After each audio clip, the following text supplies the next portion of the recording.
talk about freedom of speech, and everybody's for that, but if you listen to those executive heads talk about when they have an artist, they got to protect the artist and they freedom of speech. But if one of them artists referred to the head of the archives mother as a bishop hole, I'm sure that wouldn't be processed. So that's I don't know. gobbledygook. But they, look, it's a $1 trillion industry, and there's nothing no more on this planet than determined images. That's and you think about it.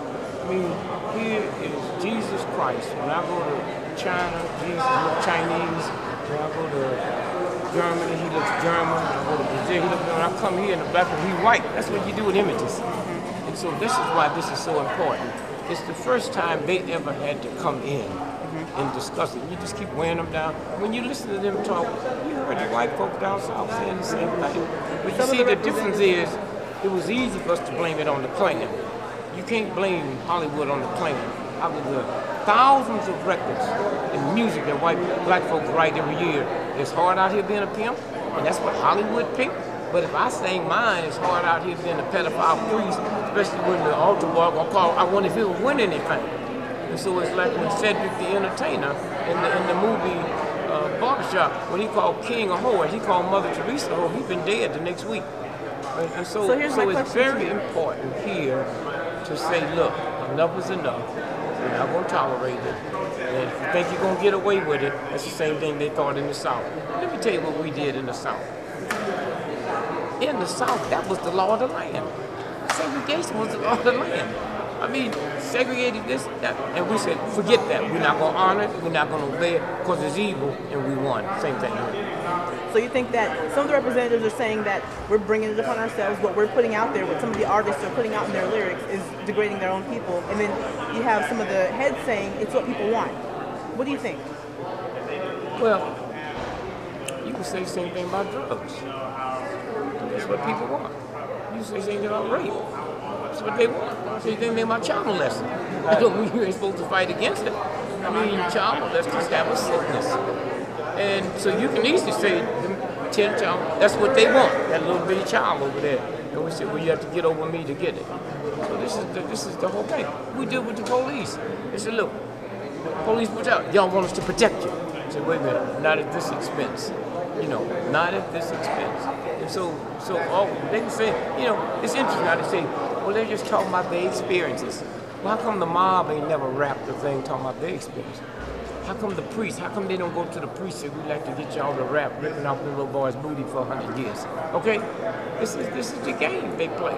And remember, the priest was harder to catch than them. They got by with it for 100 years. And so here, we're saying that this is the problem. And then the next thing is, there's some people who will see, there's so many decent people out there that start getting rid of their stock in the cars. And then we got to buy stock in these companies to show up at the board meeting. Why do you, because so you have some of these artists who came, David Banner came today, Master P came today. Why do you think some other artists didn't come in to chime in on this? You'd have to ask them. I can't speak for them. I know. You'd have to ask them. But just in general, as the hip hop community, do you think the hip hop community really cares about this kind of thing? I never bought a hip hop record and I don't buy music, so I can't speak. No music at all? No. Why not? Don't like what they're saying? Don't agree with it? No. I'm 75 years old. They be saying that all the time. Listen, you see, let me tell you something. What's the difference in so-and-so said bitch and hoe and Ray Charles saying shake your money maker? Huh? I mean, think about that. Every black woman have a vagina, and that's what he was saying. Okay? He wasn't talking about white women. So, you know, we accept, but now the consciousness didn't change. It didn't change. We said, no, we're not going to tolerate this. There was a time, remember how long we took segregation? It didn't mean we liked it, but when the consciousness started changing, so wait a minute, I'm going to do this. See, what they don't tell you is about Rosa Parks. 18 months before she refused to get up, they had killed 2 black soldiers for doing the same thing. Not at the same time. In their uniform said, I'm going to go. And they got on, they threw him out and stomped him to death right there. And about 6 months later, another black soldier. What do you think about this Jena 6 case that's going on? I know you have a lot to say, but just in general, I know that we all have a lot of feelings, but... It's like America was a nice country, then it got bad. It's always been corrupt. And those, thank God, those are the ones we know about. The best thing ever Going on happened to everywhere. us was Jena 6. The best thing ever happened was they didn't release them 2 weeks ago. There wouldn't have been no march. Would have been no march. And then what happened? The world just found out the power of black media, power of black radio. They never knew this before. See, remember, the first 60s, those marches was the church. 98% of the people in the forefront of those marches had Reverend in front of their name.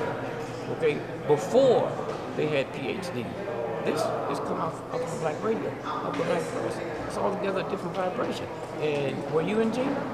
No. Well, let me tell you what happened. It's the first time white folk disappeared because it was a new consciousness. They wasn't standing there throwing bricks. When you time you go to a white neighborhood, don't hear a dog bark. That's true. Okay, don't hear a chicken crow.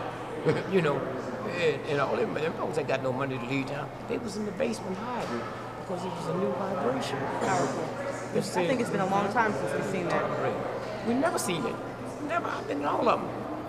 We used to march, we were scared. And white folks stood right there and spit on us. And the cops wouldn't do nothing. Well, no white folks there. They know the vibration and change. It's a different attitude today. We're conscious of our power. Yes. Yeah. All conscious of who we are. I don't think we're conscious of our power. But we could end all this in one big stroke if we had power just by boycotting Christmas. It'd be over. You know?